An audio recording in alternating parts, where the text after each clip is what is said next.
আসসালামু আলাইকুম, সবাইকে ঈদ মোবারক। সবাই কেমন আছেন? আমরাও অনেক ভালো আছি। আজ পবিত্র ঈদ উল ফিতর। তার জন্য আমরা ঈদের জন্য সেমাই রান্না করলাম। সেমাই তেমন পছন্দ করে না আমাদের ঘরে, তবুও রান্না করতে হয়, কারণ সেমাই মুখে দিয়ে বাবা আর ভাইকে নামাজে যেতে হয়। কারণ এটা নিয়ম, তার জন্য সেমাই রান্না করার সাথে একটু পিঠা ভাজলাম আর একটু পাস্তা রান্না করলাম। এই তো সামান্য কিছু। দুপুরের রান্না অন্য আয়োজন। তো এইভাবে আমাদের ঈদটা আজকে কেটে গেল। তেমন একটা ভালো হয় নাই। আজকে ঈদটা সবসময় তো ঈদের দিন ঘুরতে যাই বা ঈদের পরের দিন যাই। তো আজকে তেমন একটা ঘোরাঘুরি হয়নি, কারণ আজকে বের হতে ইচ্ছে করছে না। মনটা আগের মতো নেই। আগে যেমন মনে যে আনন্দ থাকতো, সে আনন্দটা এখন আর নেই। তাই আর ঘুরতে যাইনি। ঈদের পরের দিন বা তার পরের দিন যাবার ইচ্ছা আছে, কারণ ঈদের মধ্যে ঘুরতে না গেলে ভালো লাগে না। ভালো লাগে নাই, তাই আর আজকে যাইনি।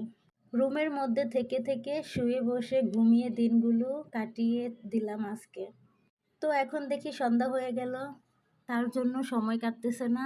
তাই এখন কি করব, ঘুমিয়ে ঘুমিয়ে আমাদের চোখগুলো ফুলে গেছে। আর আমার দুই আপু এখনো ঘুমাচ্ছে। আমি দেখলাম সময় কাটতেছে না, তার জন্য ভাবলাম একটু চা বানিয়ে খাই, তাহলে ভালো লাগবে।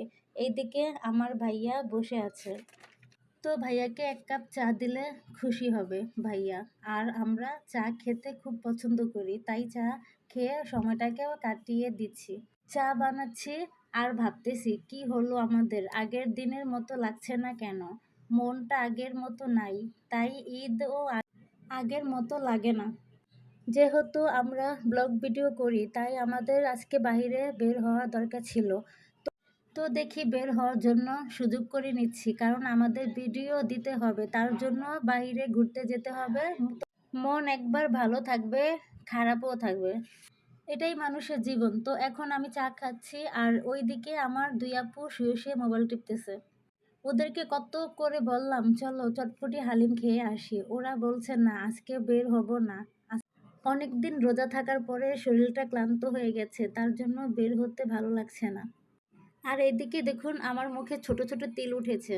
কত যে ওষুধ খেলাম আর কত যে ক্রিম দিলাম ভালো ভালো, তাতেও কাজ হচ্ছে না। যাক, সব কিছু আল্লাহ পাকের দেওয়া ইচ্ছে, কিছু করার নাই। আর এইদিকে আমি চা খাচ্ছি আর ভাবতেছি কোথায় যাওয়া যায়। তো দেখি ঈদের পরের দিন তো আমাদের দাওয়াত আছে, ঈদের পরের দিন। তার কয়েকদিন পর বড়াপুর শ্বশুরবাড়িতে যাব। তো আমি এরপর বাইরে নেমে গেলাম। বাইরের ওয়েদারটা কত যে সুন্দর লাগছে, রাতের লাইটের আলোতে অন্ধকারে দেখতে খুব সুন্দর লাগে। চাঁদ রাতের দিন ভেবেছিলাম তারাবাতি জ্বালাবো, বেলুন ফোটাবো, তাও আর হলো না সময়ের অভাবে। মনে অনেক ইচ্ছে ছিল, কিন্তু সব ইচ্ছে কি আর পূরণ হয়? তবুও বলবো আলহামদুলিল্লাহ। সবাই দোয়া করবেন আমাদের জন্য, যেন সামনের দিনগুলো আরো ভালো করে কাটাতে পারি।